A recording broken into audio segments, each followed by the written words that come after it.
자식이 없는 사람한테 자녀 안심보험 팔려고 노력 돌격 앞으로 하는 심정으로 사람과의 관계를 맺는 것이고,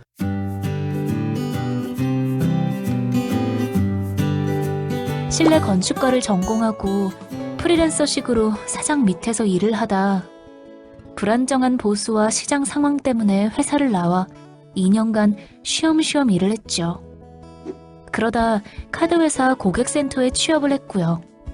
거기서 만난 동기의 추천으로 새로 도전하게 된 것이 보험 설계사예요.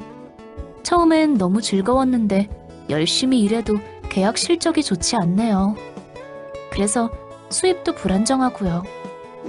건축직은 스펙이 좋지 않고 고객센터 일은 저와 맞지 않는 것 같고 보험 설계사는 실적이 안 오르고 소심한 건지 열정이 없는 건지 전 떼돈을 바라는 것도 아니에요. 이젠 제가 뭘 해야 할지조차 모르겠어요. 저는 어떤 일을 해야 하는 걸까요? 박사님 안녕하세요. 네, 안녕하세요. 네, 오늘은 제가 다니고 있는 직장이 저에게 맞는 건가요? 아니면 이직해야 하나요? 이런 사연인데요. 그렇죠. 이런 고민 되게 많잖아요. 맞아요. 네. 근데 이분은 원래는 사무직으로 일을 하다가 뭐 동료가 영업직이 넌 맞을 것 같아. 그래서 영업직을 가고 또 영업직에서는 오히려 너는 사무직이 괜찮아 라고 일을 하니 사무직이 맞는 것 같아 라고 또 얘기를 하니까 이분이 막 방향을 잃고 안개 낀 세상을 막 하염없이 걷는 것 같다는 그런 그렇죠. 느낌이거든요. 그렇죠. 이런 분한테 저는 다시 물어봐요. 당신이 가지고 있는 문제가 뭡니까? 아니, 무슨 말씀이세요? 제가 저 문제를 있잖아요. 지금 사실은 네. 이분이 사무직에 있다가 그게 안 맞는 것 같아서 영업직으로 갔고, 영업직에 있다가 영업직도 아닌 것 같은데 또 어디로 가면 저한테 맞을까요? 라고 이야기하는 순간 네. 본인이 이분 문제에 대해서 전혀 파악을 못한 상황에서 그냥 표면적으로 뻔한 이야기를 한 거에 불과하다는 거 아세요? 아니요, 몰랐어요. 네. 그 사연을 딱 보면요. 그게 네. 무슨 소리예요? 처음에 자기가 건축하다가 심지어는 웹 디자인 뭐 이런 것까지 하다가 뭐 월급을 안정적으로 못 받아서 네. 나 좀 안정적으로 월급 받는 거 했으면 좋겠다. 뭐 더 많이 받으면 더 좋겠죠. 네. 그래서 직장을 바꿨어요. 고객센터인 네, 것 고객센터. 같은 민원을 받는. 그렇지. 네. 민원을 받으면 그렇습니다. 고객님 죄송합니다. 감사합니다. 뭐 이러면서 널 대하니까 뭐야 이거 하는 생각이 들고 헐 본인이 앵무새 같은 이야기를 반복하는 것 같고. 맞아요. 근데 이게 이분한테 상당히 맞을 수도 있어요. 기계적으로 그냥 하면 되는데 상당히 마치 인간적으로 친밀하고 자기 감정이 많이 들어가야 된다고 생각하고 소위 말하는 전형적인 감정 노동자의 네. 상황이 되면 이분 입장에서는 상당히 돌아버리죠. 자, 그냥 그래서 이분은 그것 때문에 아마 고민을 한 것 같아요. 내가 네. 지금 하고 있는 게 뭔가 싶어. 그랬더니 너는 그리고 이분이 사실은 그 일을 비교적 잘 했던 것 같아요. 네. 왜냐하면 고객센터에서 고객을 잘 다루는 능력을 보이지 않았으면 옆에 있는 동료가 너는 그냥 사무직보다는 영업직이 더 맞을 것 같아 라는 이야기는 안 했을 거거든요. 네, 그럴 것 같아요. 그 말은 이 사람이 상당히 다른 사람들한테 적극적으로 또 기계적으로 응대를 잘하는 분이라는 거죠. 네. 사실 프로파일 보면 이분이 에이전트 성향이 아주 뚜렷하니까 자기에게 주어진 과제를 열심히 해서 잘 이 수행을 해내고 그게 맞는 결과 성과를 얻는 거 상당히 중요시하고 또 그걸 잘한다라는 것도 알 수가 있어요. 네네. 그런데 문제는 자기가 하고 있는 일이 사무직에서 뭐 그 다음에 보험 외판원이 됐다라는 거를 영업직으로 이분이 규정을 이분이 했나요? 아니면 아니요. 그 동료가 그렇게 얘기했어요. 영업직이 너는 어울려라고 이야기를 했어요. 그래서 찾은 것이 보험 설계사. 그렇죠. 있죠. 그런데 영업직의 특성이 뭐예요?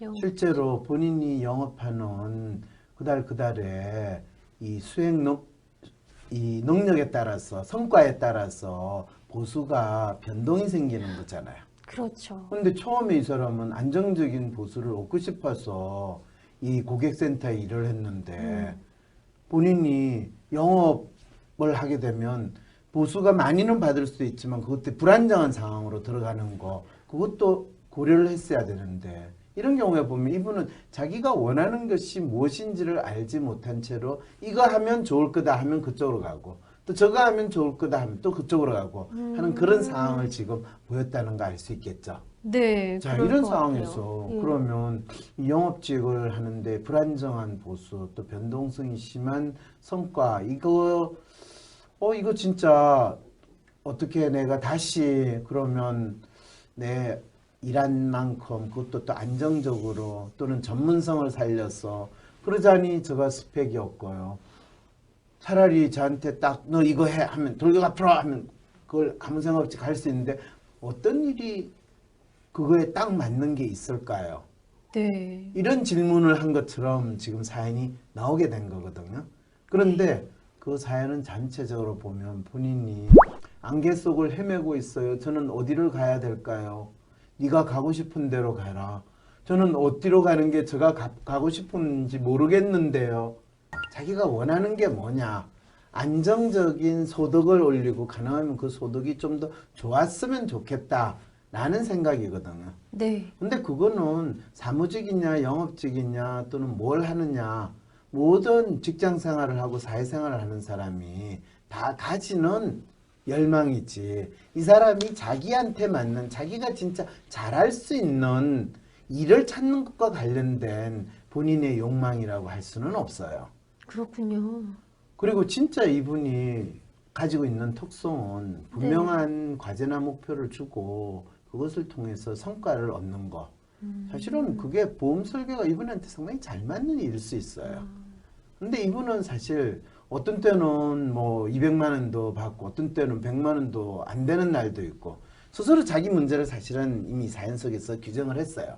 그건 뭐냐 하면 아니 제가 설명은 참 잘해요. 여러 가지 상품에 대해서 참 친절하게 많은 사람한테 설명을 하는데 정작 저한테 설명을 듣고 계약서에 사인을 해야지 그게 저 성과가 되는데 사람들이 계약서에 사인을 안 해요. 그러면서 막상 그 자리에서 사인을 안 하는 마지막 순간에 가서 성과를 낼 수 있는 딱 그게 안 되는데 그거는 왜 그렇습니까? 라는 질문을 해야지. 지금 제가 그래서 성과에 따른 이 보상이 불규칙하니까 다른 어떤 업종에 가면 좀 더 안정적이고 좀 더 지금보다 더 많은 성과를 얻는 그런 영역이 있습니까? 그건 아니었군요. 그건 아니에요. 마치 제가 이 사람하고 사는데 처음에는 저한테 살다 보니까 이 도저히 저하고 안 맞는 것 같아요. 그러면 이 여자 말고 다른 누구를 만나면 그 여자가 저한테 더 맞을까요? 반대로 이 남자가 아니고 다른 어떤 남자를 만나면 저한테 맞을까요? 그런 질문하고 똑같은 거죠. 그럼 이분한테 필요한 게 뭐가 있나요? 이분 같은 경우에는 사실 저 생각에는 보험 설계사 이분 잘 찾으신 것 같아요. 영업직 이분 비교적 잘 찾았어요. 이분은 사실 본인이 에이전트 성향이 가장 높고 한데 영업직에서 결정적으로 안타까운 거는 이분 프로파일을 보면 릴레이션이 바닥이에요. 네. 놀랍게도 이분은 상품이나 자기 상품에 대해서는 빠삭하게 알고 그거를 잘 설명하는데 정작 그 상품을 듣는 그 고객이 어떤 사람인지 그리고 그 고객에게 본인의 상품이 어떻게 매칭이 되는지에 대해서는 관심이 별로 없으신 거예요.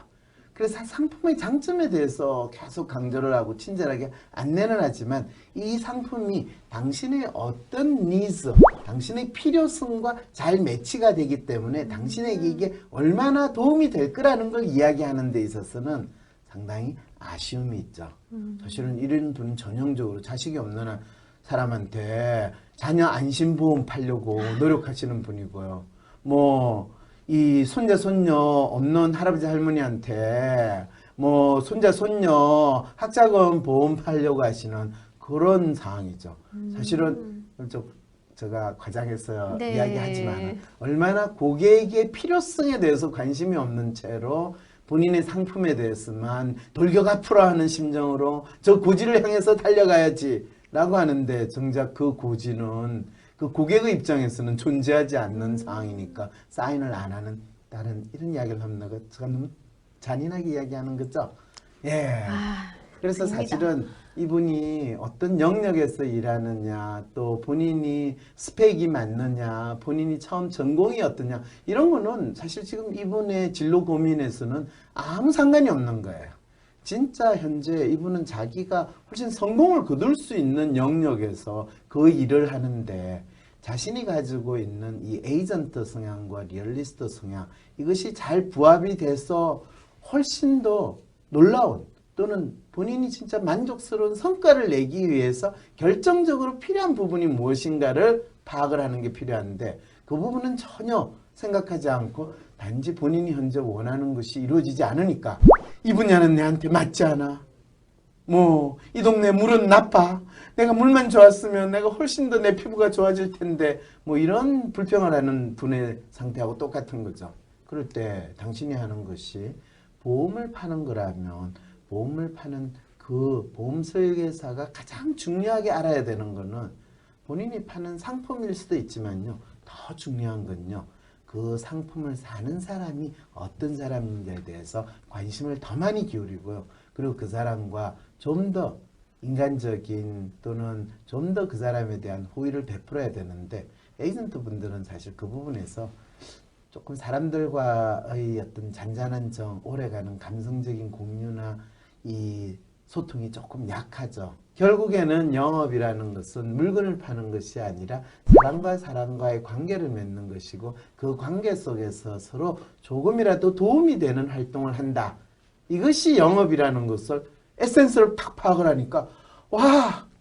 영업은 물건을 판다라고 생각하고 그걸 열심히 가르치는 인간들은 진짜 영업의 에센스에 대해서 몰랐구나. 이 생각까지 제가 들어서 너무 놀란 거예요. 그래서 이분 같은 경우에는 본인이 사실은 그리고 사실 성과를 얻고 돈을 얼마를 버는가는 본인이 한 활동에 있어서 결과물인데 본인이 자기가 하는 거에 대한 에센스를 알고 그 활동을 하면 당연히 잘하죠. 네.